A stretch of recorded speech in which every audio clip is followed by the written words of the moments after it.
Hello Pisces, welcome to the Plaid Oracle. So your reading was a little tricky to get to this point of starting. I wanted to do it justice. These readings in this particular grouping have been very interesting. And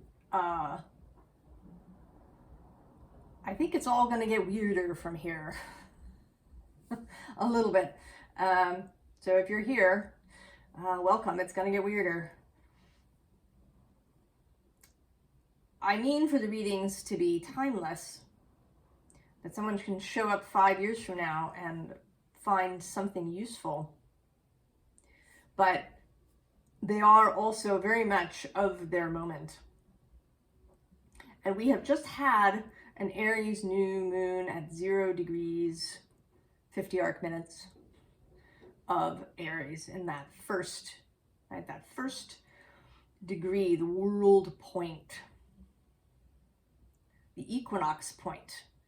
The new moon was just hours, less than a day after the sun slipped into Aries.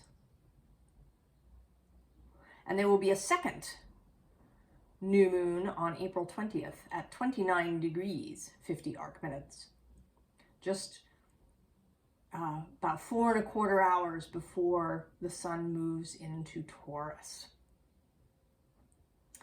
Saturn has moved into your sign, into Pisces. Pluto is taking his first look into Aquarius. Mars has come out of his shadow and is now in Cancer after 7 months in Gemini.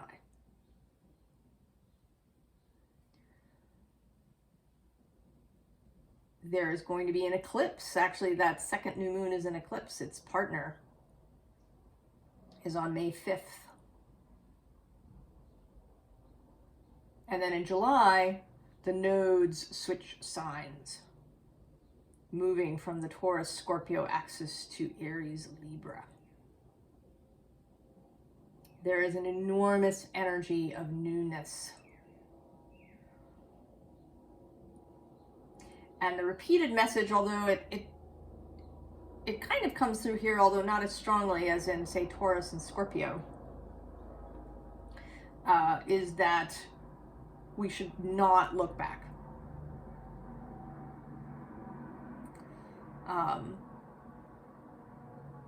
That we should not use the past as a template for the future. Now you have had Neptune moving through your sign solidly since 2012. He actually dipped in there in 2011, but in, I think, February of 2012, he settled in for his 14-year run. And he will be there until 2025. And this, I think, has been, as things often are, both a boon and a real challenge. Because while Neptune is, a really gorgeous energy, imagination, dreams, sweetness, nectar, expansion, freedom, it's also confusion, delusion, addiction, being lost, perhaps an inability to focus, confounded communication lines, right? Both, I think, between people as well as between us and our invisible fellowship, between us and the source.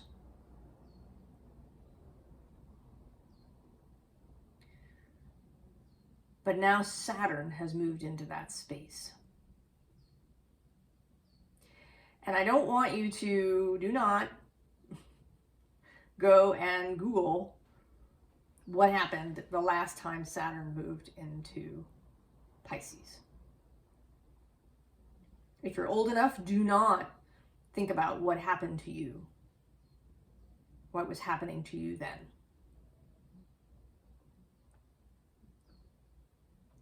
Don't do it.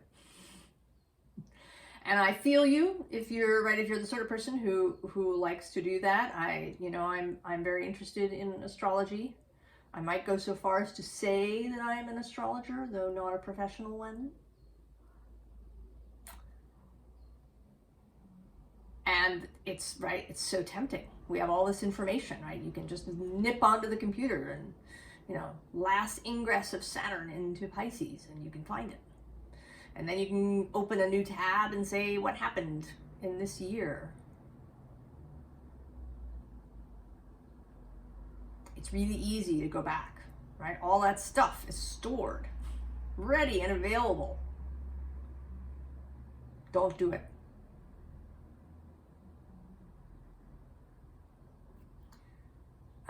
It may be less tempting for you than for other signs in the zodiac. You may be more comfortable, Pisces, in some of this energy to come in some ways, but I think this reading shows where you might be not so comfortable, because there is no water in here, really. I mean, there's a couple of sort of watery looking things, but there's no water in the tarot, really. All of these readings have begun differently, with different decks. Gemini didn't even have a starting card, just had a quote. You've got both. And your card is from my Goddess Knowledge deck, and it's Gaia. I mean, this deck has a whole bunch, right? It has a number of water and moon-based goddesses. Right? Goddesses in different cultures often are watery and moon-based. But no, you got Gaia, the earth. The earth. I mean, this particular image of Gaia, drawn by Susan Boulay, has a sort of a Piscean quality, right? There's all these beings, right? There's a deer and several different kinds of birds, and what maybe a fox, and kind of mountains and a feeling of trees, and right, so all these aspects of Gaia. The first one, who came before time, before anything was. Life itself.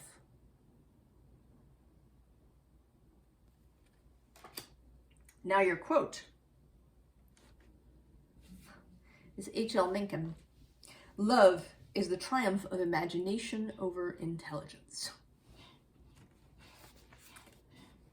And this, I think, is going to be crucial for us, Pisces, moving forward. I was actually just listening to something this morning. Well, this isn't surprising at all. That where two people were talking about the nature of intelligence and how we see it, and how it's really shaped our view by the Enlightenment, which certainly produced many wonderful and beautiful things, but it also bequeathed us a very sort of numbers, mechanical vision of reality, of the world, of Gaia. Right? What could be named and quantified and measured? Right? Like the Linnaean system, right, of classifying species.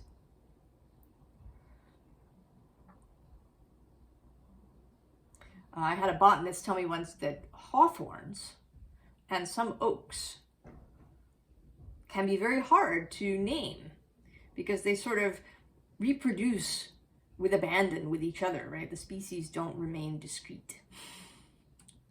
And that, of course, is because the Hawthorns could care less for our human delineation system. They are uninterested. And so this kind of this narrow view of what intelligence is, of the different kinds of intelligence, is going to be really important going forward. And also that, you know, what we think of, right, this sort of idea of human intelligence, this prefrontal cortex, figure things out with, you know, in digital ways, may not be the way to go forward, at least for some of us in the beginning. I don't think we're all just going to flip over into a whole new reality. But I think that perhaps we are on our way there.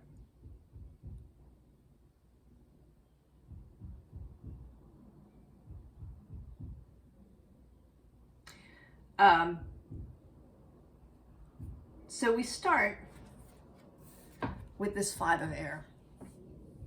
And I think, Pisces, that you have probably, if you're a really sensitive kind of Pisces,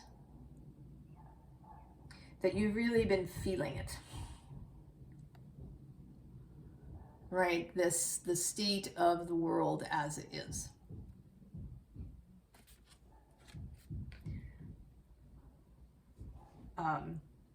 Right? It could be terrifying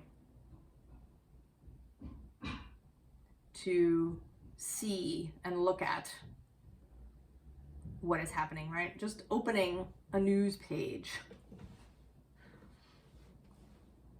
is frightening. And it may be that you've been getting caught up in that, and perhaps not even so much about people, perhaps, right? The ecological news, right? What is, you know, happening to the earth, to Gaia.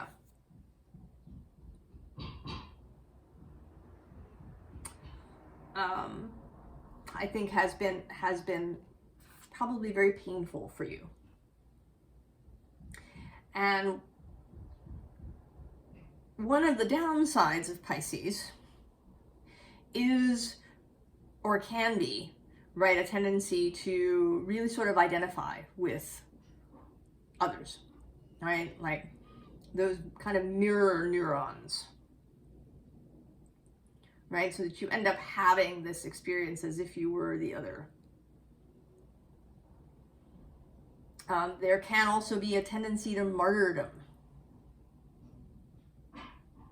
right? A kind of reveling even in a kind of victim archetype. But the messenger of fire is here to say that it is time to end any of that.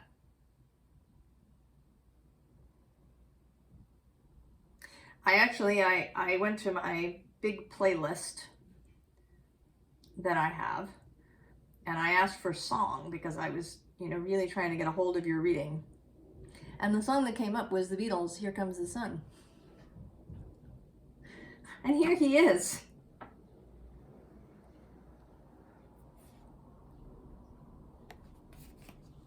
He wants to turn your face towards a different vision.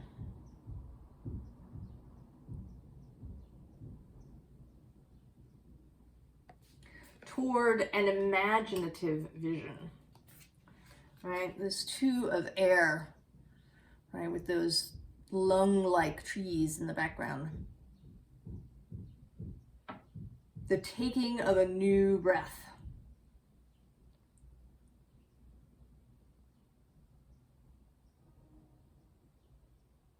Not of the past.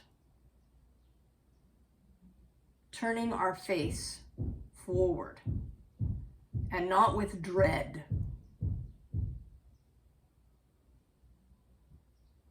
but with imagination. And then we get the 7 of Earth, which, right, sort of 7 of Pentacles, but to me this card is always spirit, looking, right? Breaking the fourth wall, right? You know that expression in theater when or movies where a character speaks directly to the audience,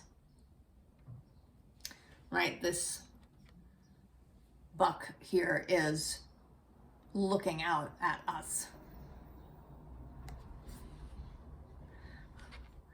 right? A knowing look.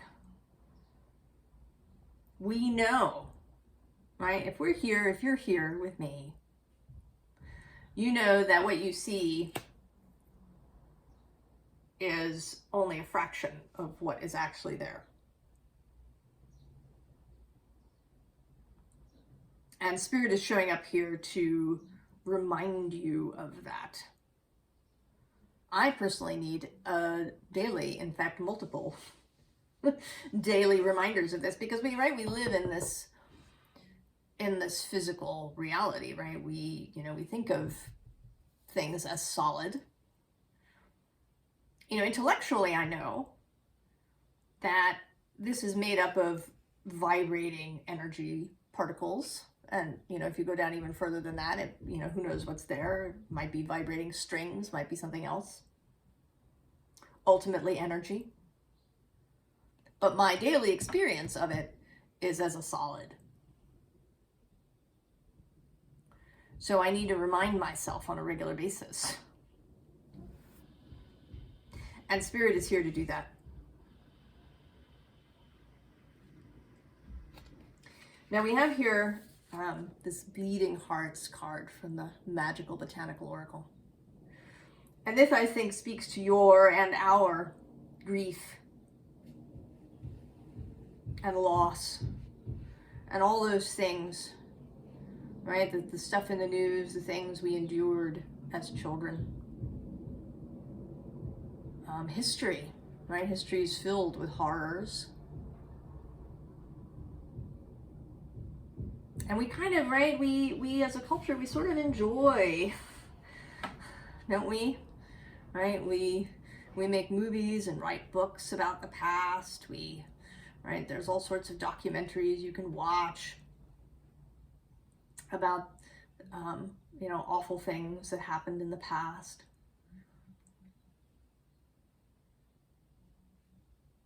When the whole pandemic really got rolling in 2020, one of the top movies on Netflix was Outbreak. Right? What is that about? We're a weird species.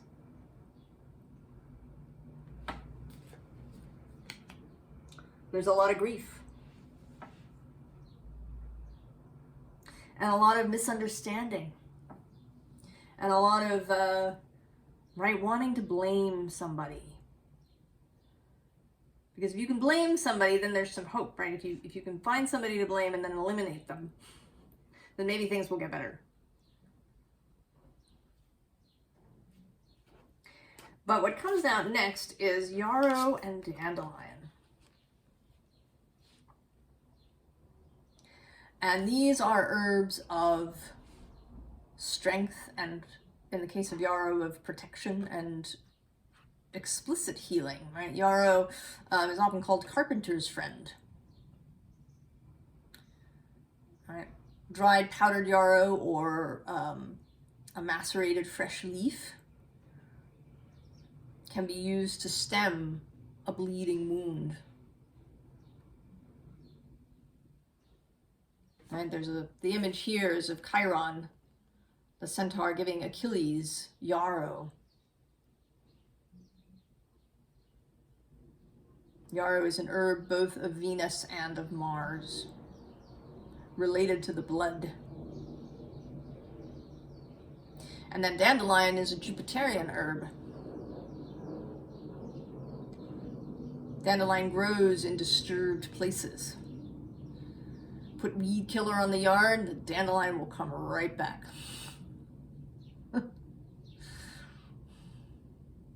And dandelion does a lovely job. Right? It has a long taproot that brings nutrients up from the deep earth, and then as it dies back, those nutrients are released into the topsoil.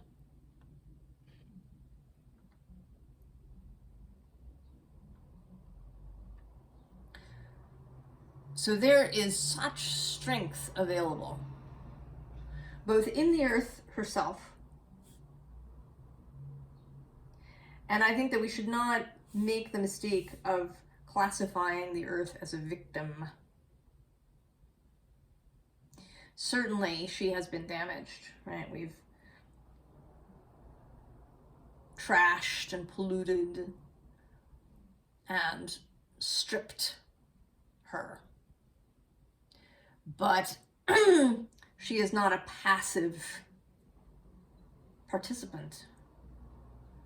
We have no idea what she may be creating now.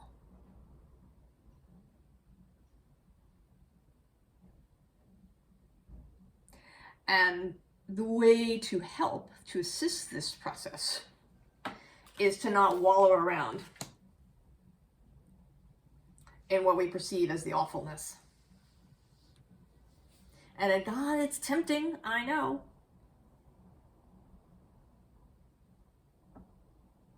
Right? And seeing what's in front of us is, right, it seems really, right, solid like the table. But it's not.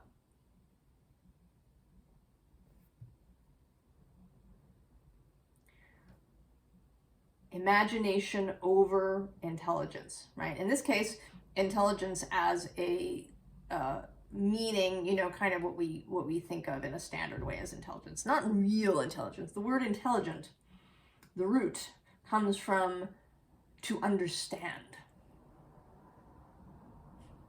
So actual intelligence, right, is useful, right? It creates understanding.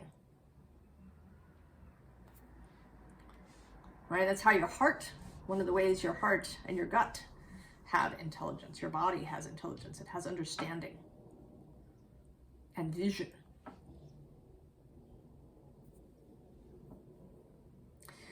But we are right, we're here, we want imagination over,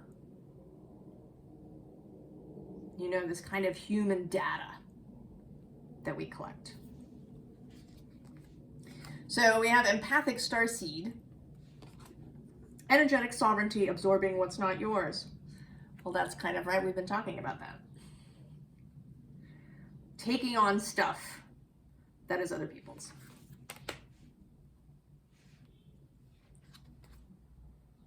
And then cracked open. Rock bottom, surrender to the alchemy of life. And this can be terrifying, right? Even for you, Pisces. I mean, you may be used to skimming the astral realms, of journeying, of, you know, feeling as if you are without borders. But even for you, surrender may be a little frightening. And so here we have a spot where water appears. Loosen your grip. This waterfall in the background. Although it seems a little frozen too, like ice. Coping mechanisms, density, addiction, let God in. So that's all, right? That's that Neptune, sort of the downside of the Neptune energy. Right? I mean, coping mechanisms are useful in the moment when we absolutely need them. But then they sort of go stale, right? They become hindrances.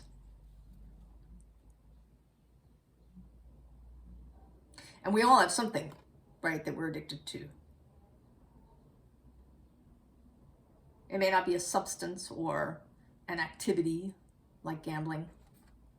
We may be, you know, addicted to trying to find a solution, right? To trying all the things.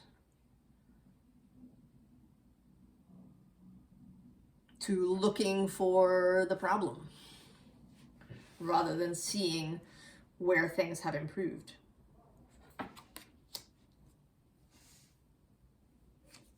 So now we have beyond impediments, followed by welcome home. And I think that Saturn's entry into Pisces is going to allow, especially because he's in there with Neptune, and in fact he will meet Neptune not in Pisces but at the 0 degree of Aries, activating that new moon point in February of 2026. And here again, I'm going to ask you, right? People have ideas about what that will mean. I, in fact, happen to listen to one astrologer who has one very specific idea about what will happen then. And I immediately turned off the video. I stopped it. Because I didn't want that, right? It was not a very pleasant vision. And I did not want that in my field.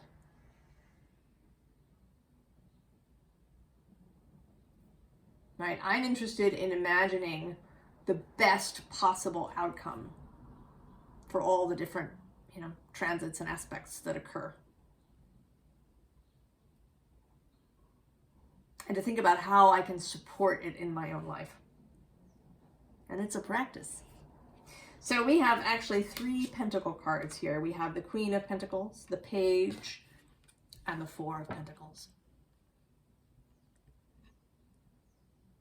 Both Gaia and Saturn. I sort of think of him as this 4 of Pentacles. It's a Capricorn card, as is actually the Queen of Pentacles. And then this lovely Page in the middle, the Student, filled with curiosity and openness, not weighed down by knowledge of the past, right? Beginner's mind.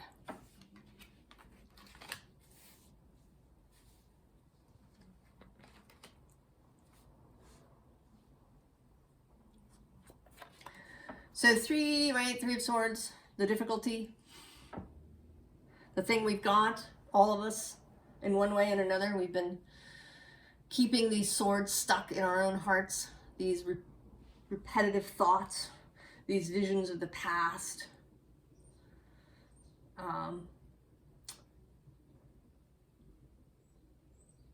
Often in spiritual circles, right, we talk about, the healing of, right, ancestral healing of past things.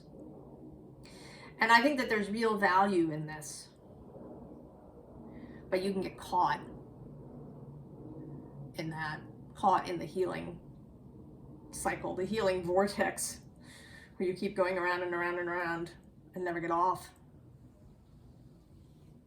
There's always new things and things that aren't healing, and we, pick at the scab. No more.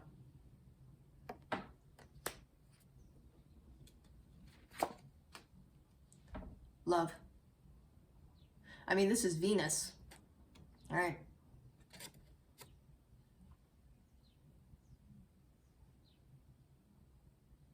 Right? She is love. She is what we love, what we value. She is beauty.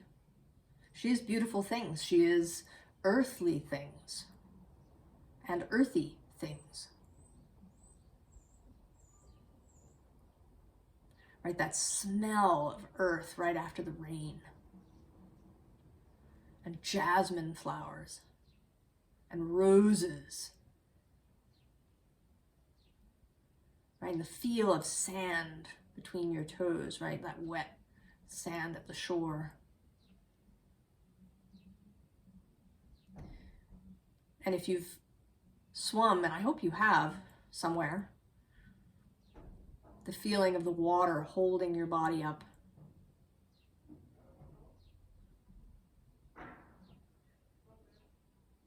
The taste,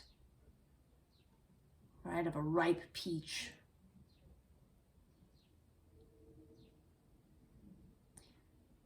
And the sound of bells.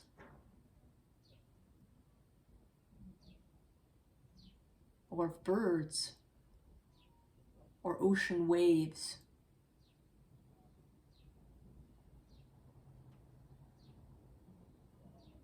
right? The feeling that we have for those that we love, how it fills our bodies up.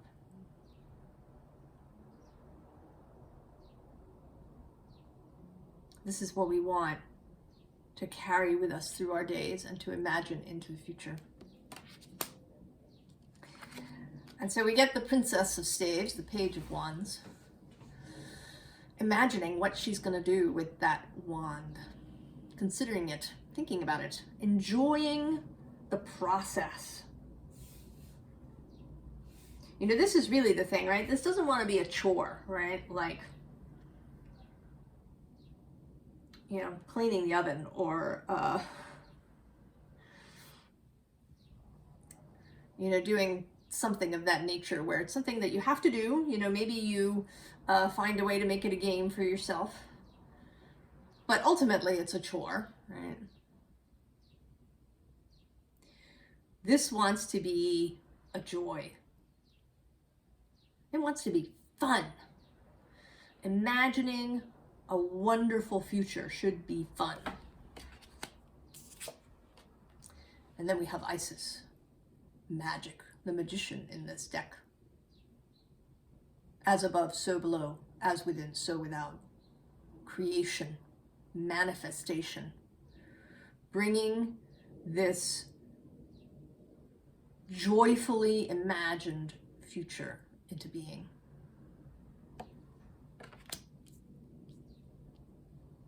So, advice, Pisces. First, I'm going to show you on the bottom of this deck. I don't always show the bottoms, but here is the moon, your card, traditionally. So you're under here. You sort of showed up secretly to the reading. Your magic at the basis of everything. Your ability to see the spirit and heart of others. Your Neptunian and Jupiterian, right? Jupiter is the traditional ruler of Pisces. Ability to imagine an expansive, gorgeous future.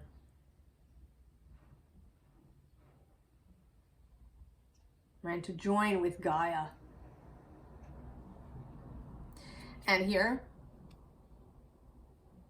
is that pentacle, that new future. Now underneath it is this Five of Cups. Don't go there. I know, so tempting to stand there staring at the spilled cups. I feel you. Don't do it. Turn away, and you may have to do it a dozen times a day. Keep turning away. Keep looking back at the two full cups. And actually under that, I didn't see before, is the High Priestess. Again, you. Right? Your ability to join up with Source.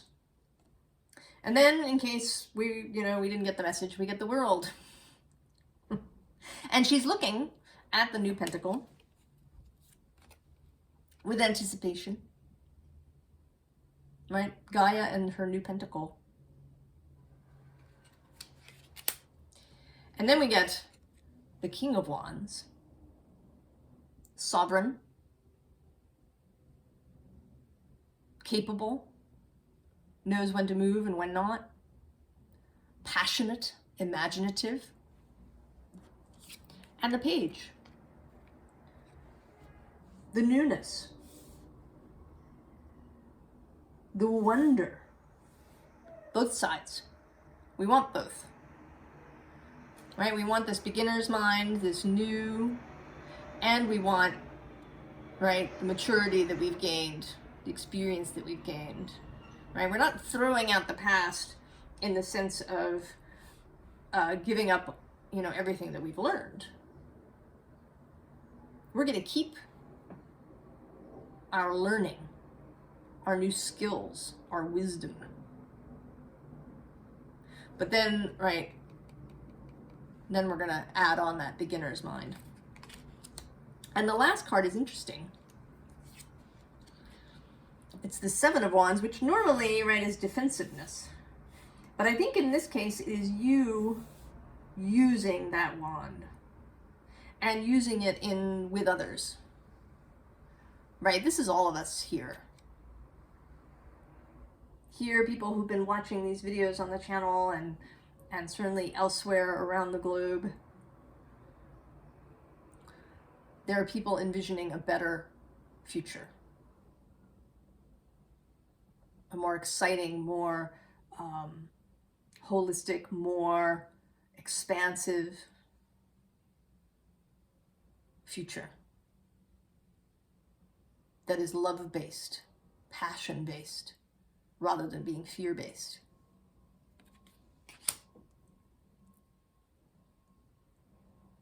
So there's a lot of earth and fire here for you, Pisces.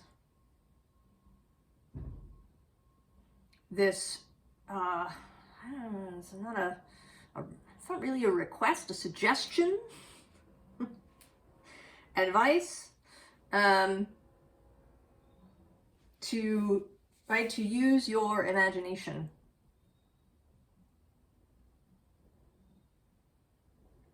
Right, to join with Gaia.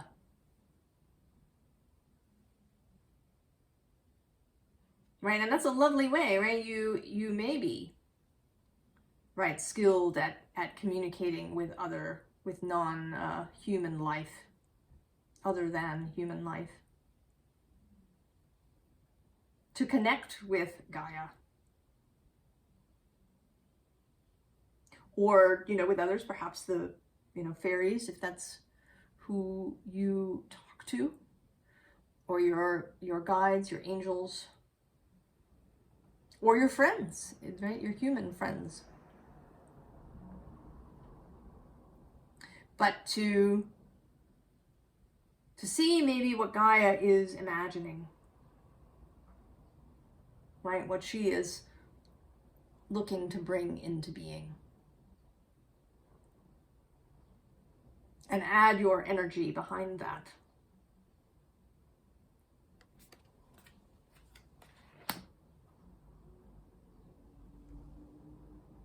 I'm excited for you, Pisces. I think if you've been sort of reluctant to do anything, right? If you've been feeling overwhelmed prior to this, I think that you are feeling, right? I think you've felt that Aries moon and Saturn's entry, right? Discipline, dedication, structure, will is now going to move through your sign for almost 3 years. And I think you're going to make the most of it.